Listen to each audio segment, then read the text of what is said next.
जय श्री कृष्ण। जय सीताराम। जय गोविंद। मेरे आध्यात्मिक मित्रों में सुनील भट्ट। आज आपको महाराज प्रिव्रत की कथा सुनाता हूँ। श्रीमद् भागवत महापुराण में वर्णित महाराज प्रिव्रत की कथा सुनाता हूँ। जब सृष्टि का प्रारंभ हुआ तो पूरी पृथ्वी का शासन महाराज मनु के पास था और महाराज मनु के पुत्र थे महाराज प्रिव्रत।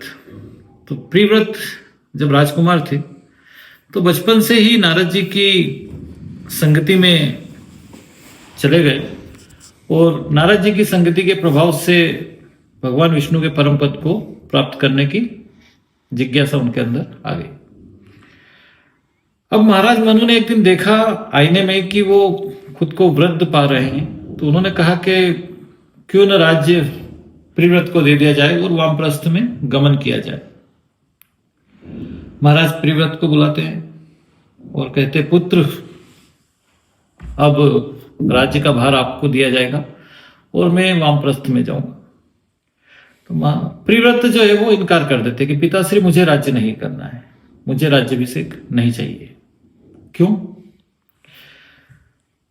बोले एक दिन आपने परमपिता ब्रह्मा जी से पूरी पृथ्वी का शासन लिया था। बोले हाँ। बोले आज त्याग कर रहे हो? बोले हाँ। तो जिस चीज का त्याग करना उसे प्राप्त करने से क्या लाभ? आज मैं आपसे राज्य ग्रहण कर लूंगा, 100-200 साल के बाद फिर त्याग करके मैं वामप्रस्थ में जाऊंगा। तो मुझे तो विष्णु के परम पद को प्राप्त करना है, मुझे राज्यवाज नहीं करना है। जिस चीज का त्याग करना उसे ग्रहण नहीं करना। महाराज मनु चिंतित हो जाते हैं। सतयुग का समय रहता है, ब्रह्मा जी का स्मरण करते, तुरंत ब्रह्मा जी आ जाते। कहो पुत्र, क्या दुविधा है? बोले परमपिता, ये नादान पुत्र आपका राज्य ग्रहण करना नहीं चाह रहा है। क्यों वत्स, क्यों नहीं चाहते? बोले परमपिता, जिस चीज का त्याग करना उसे ग्रहण करने से क्या लाभ? मुझे विष्णु के परम पद को प्राप्त करना है, मैं वन में जाके तपस्या करूंगा और मुक्ति को प्राप्त करूंगा। तब ब्रह्मा जी कहते हैं कि हे पुत्र, विष्णु के परम पद को प्राप्त करने के लिए वन में जाकर तपस्या करना और यहां राज्य करके विष्णु के परम पद को प्राप्त करना, दोनों ही चीजें सहज है। अगर आपके 6 शत्रु पे आपने विजय प्राप्त कर ली तो आप यहां राज्य करते हुए गृहस्थ आश्रम में रहते भी प्रभु के परम पद को प्राप्त कर सकते हो। और यदि आपके 6 शत्रु पे आप विजय प्राप्त नहीं कर सकते तो आप जंगल में चले जाए, हिमालय पे चले जाए, कहीं भी चले जाए, आप विष्णु के परम पद तक नहीं पहुंच सकते। बोले अच्छा, कौन है वो 6 शत्रु जिन्हें हमें विजय प्राप्त करना है? तो ब्रह्मा जी कहते हैं कि वो जो 6 शत्रु है वो 5 आपकी इंद्रियां और जो 6ठा सबसे बड़ा शत्रु वो आपका मन है। सपोज करो कि आप वन में बैठे हैं, तपस्या में लीन हैं और मन में एक भय आ गया कि यार ऐसा नहीं कि मैं तो तपस्या में बैठा हूं और कोई हिंसक प्राणी सिंह भेड़िया आए और मुझे खा जाए। तो उस समय आप के ध्यान में सिंह है, भेड़िया है, भूख आपको सता रही है, वृक्ष से फल गिरने की आवाज आती है। ऐसा नहीं यार मेरी तपस्या खत्म हो तब तक कोई और फल बिन के खा जाए। तो वहां आपका ध्यान आपकी भूख में है, फल में है, भटक रहा है। इन 6 शत्रु पे यदि आपने विजय प्राप्त कर लिया और आप गृहस्थ में रहते हैं तो आप तो राजा हैं, यहां अनेक प्रकार के परोपकार के कार्य करेंगे, सरोवर का निर्माण करेंगे, यज्ञ आदि करेंगे, ऋषि मुनियों की सेवा करेंगे, दीन दुखियों की सहायता करेंगे, प्रजा का पालन करेंगे। तो धर्मपरायण राजा बनकर आप प्रजा को अपने संतान की भांति पालन कीजिए और नित्य अच्छे कर्म करिए, तो आप विष्णु के परम पद को सहज ही प्राप्त कर जाएंगे गृहस्थ आश्रम में रहते हुए। अच्छा, उनको ब्रह्मा जी की बात समझ में आ जाती और राज्य ग्रहण कर लेते हैं। राज्य ग्रहण कर लेते हैं और पूरी तन्मयता से राज्य का संचालन प्रारंभ करते हैं। समय के साथ विवाह हो जाता है, 2 विवाह करते हैं। 2 विवाह से उनको 10 पुत्रों की प्राप्ति होती है। और एक दिन महाराज अपने शयन कक्ष में छोटी रानी के साथ बैठे हुए थे।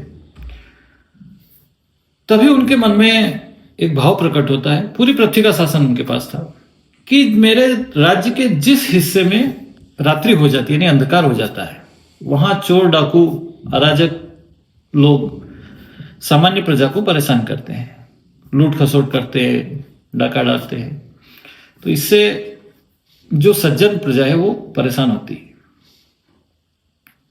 ऐसा क्या किया जाए कि प्रजा परेशान ना हो? महाराज विचार करते हैं और सारथी को बुलाते हैं। सारथी बोले, जी महाराज। बोले, रथ तैयार करो। क्यों? तो पूछ ही नहीं सकते थे, रात अर्धरात्रि का समय है और बोला रथ तैयार करो, तो करो। सारथी रथ तैयार कर लेता है। महाराज प्रिव्रत रथ पे सवार हो जाते हैं और जो अपने ओज को बढ़ाते हैं, जो अपने आभा मंडल को बढ़ाते हैं, तो एक और भगवान भास्कर और दूसरी ओर महाराज प्रिव्रत, पूरी पृथ्वी प्रकाशमान, जगमग। रात दिन का कॉन्सेप्ट खत्म, रात ही नहीं, पूरी पृथ्वी पे दिन ही दिन। तुरंत ब्रह्मा जी की तपस्या खुलती है, ध्यान खुलता है। दौड़ के, नादान पुत्र ये क्या है? बोले, परम पुत्र, आप ही ने तो कहा था कि प्रजा का पालन संतान की तरह करना है, ना कोई कष्ट नहीं होना चाहिए, बस वही तो कर रहा हूं। मेरे राज्य के जिस क्षेत्र में अंधकार हो जाता है, यानी रात्रि हो जाती है, तो वहां चोर डाकू लोग प्रजा को परेशान करते हैं। तो मैंने ये रात दिन वाला कॉन्सेप्ट खत्म कर दिया, पूरी पृथ्वी पर दिन ही दिन रहेगा। तब ब्रह्मा जी बोलते हैं, नादान पुत्र, ये जो दिन और रात की जो व्यवस्था मैंने की है, यह समय की गणना के लिए की गई है। आज 1 दिन हो गया, कल 2 दिन हो गया, 1 हफ्ता हो गया, महीना हुआ, साल हुआ। इससे व्यक्ति की आयु निर्धारित होती है, पृथ्वी पर मौसम का परिवर्तन होता है। इसलिए हमने एक भास्कर की व्यवस्था की। अगर हमको इस पृथ्वी को पूरी प्रकाशमान रखना होता तो हम खुद इसके आसपास 2-4 भास्कर और लगा देते। अच्छा, तुरंत समझ में आ जाती। बोले, प्रभु क्षमा, मैंने आपकी बनाई सृष्टि में विघ्न डाला, मुझे क्षमा कर दीजिए। ब्रह्मा जी उनको क्षमा कर देते हैं। अपने ओज को वो फिर सिमेट लेते हैं। अब इस ड्यूरेशन में जितनी देर महाराज प्रिव्रत का रथ पृथ्वी पर चला, क्या होता है कि पृथ्वी पर बड़े बड़े गड्ढे बन जाते, 7 भागों में पृथ्वी बढ़ जाती, 7 द्वीप और 7 सागर का निर्माण हो जाता है। अब जिनको आज हम Asia, Africa, Europe, Australia, America आदि महाद्वीप कहते हैं, यह महाराज प्रिव्रत के रथ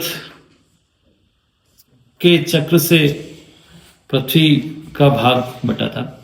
और इनके नाम थे जम्बूद्वीप, साल्मकी द्वीप, प्लक्षद्वीप, पुष्कर द्वीप। इस प्रकार से 7 द्वीपों के नाम भागवत पुराण में मिलते हैं। कालांतर में महाराज प्रिव्रत के 10 में से 3 पुत्र तो वामप्रस्थ में चले गए और बाकी 7 पुत्रों को एक एक महाद्वीप का शासक बनाकर महाराज प्रिव्रत भी वामप्रस्थ में चले गए।